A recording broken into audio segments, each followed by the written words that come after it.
شروع اللہ کا نام لے کر جو بڑا مہربان نہایت رحم والا ہے۔ اے پیغمبر صلی اللہ علیہ وآلہ وسلم،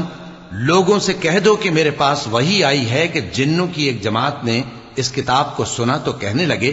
کہ ہم نے ایک عجیب قرآن سنا جو بھلائی کا رستہ بتاتا ہے، سو ہم اس پر ایمان لے آئے، اور ہم اپنے پروردگار کے ساتھ کسی کو شریک نہیں بنائیں گے، اور یہ کہ ہمارے پروردگار کی شان بہت بلند ہے، وہ نہ بیوی رکھتا ہے نہ اولاد، اور یہ کہ ہم میں سے کوئی بے وقوف اللہ کے بارے میں جھوٹ گھڑتا ہے، اور ہمارا یہ خیال تھا کہ انسان اور جن اللہ کی نسبت جھوٹ نہیں بولیں گے، اور یہ کہ بعض بنی آدم بعض جنات کی پناہ لیا کرتے تھے تو اس سے ان کی سرکشی اور بڑھ گئی تھی، اور یہ کہ ان کا بھی یہی اعتقاد تھا جس طرح تمہارا تھا کہ اللہ کسی کو نہیں زندہ کرے گا، اور یہ کہ ہم نے آسمان کو ٹٹولا تو اس کو مضبوط چوکیداروں اور انگاروں سے بھرا ہوا پایا،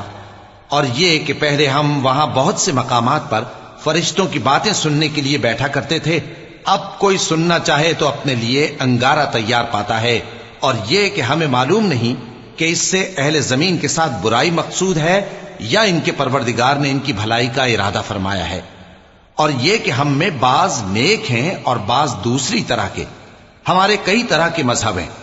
اور یہ کہ ہم نے سمجھ لیا ہے کہ ہم زمین میں خواہ کہیں ہوں اللہ کو ہرا نہیں سکتے اور نہ بھاگ کر اس کو تھکا سکتے ہیں، اور جب ہم نے ہدایت کی کتاب سنی اس پر ایمان لے آئے، سو جو شخص اپنے پروردگار پر ایمان لاتا ہے تو اس کو نہ نقصان کا خوف ہے نہ کسی طرح کے ظلم کا، اور یہ کہ ہم میں بعض فرما بردار ہیں اور بعض نافرمان ہیں، تو جو فرما بردار ہوئے وہ سیدھے رستے پر چلے، اور جو نافرمان ہوئے وہ دوزخ کا ایندھن بنے۔ اور اے پیغمبر صلی اللہ علیہ وآلہ وسلم،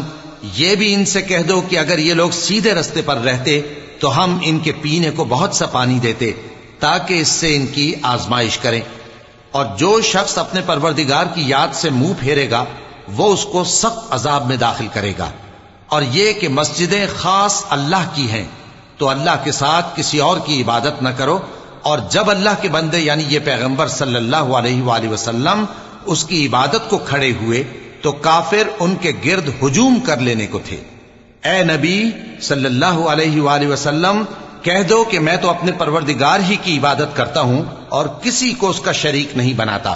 یہ بھی کہہ دو کہ میں تمہارے لیے نہ کسی نقصان کا اور نہ نفع کا کچھ اختیار رکھتا ہوں،